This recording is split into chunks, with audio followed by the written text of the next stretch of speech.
ახალი მინისტრთა კაბინეტი ძველი შემადგენლობით. მომავალშიც ყველაფერს გავაკეთებთ იმისთვის, რომ ეკონომიკა გაძლიერდეს. ის მასშტაბური ცვლილებები, რაც ჩვენ თუნდაც საკანონმდებლო დონეზე დავიწყეთ, გაგრძელდება და ამ რეფორმებს გამოეცხადა სწორედ დღეს ნდობა. ფინანსთა სამინისტრო მე პირადად ყველაფერს გავაკეთებთ იმისათვის, რათა ყველა დაწყებული რეფორმა მივიყვანოთ ბოლომდე.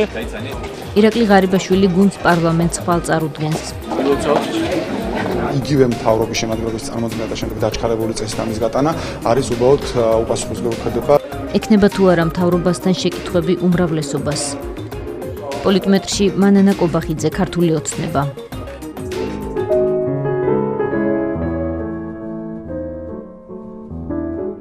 პრეზიდენტი, რომელმაც დატოვა კლიპი და წავიდა. საქართველოს პრეზიდენტი.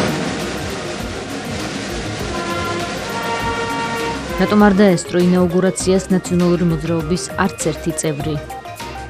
პოლიტმეტრში მიხეილ მაჭავარიანი, ნაციონალური მოძრაობა. ენდეთ პოლიტმეტრს.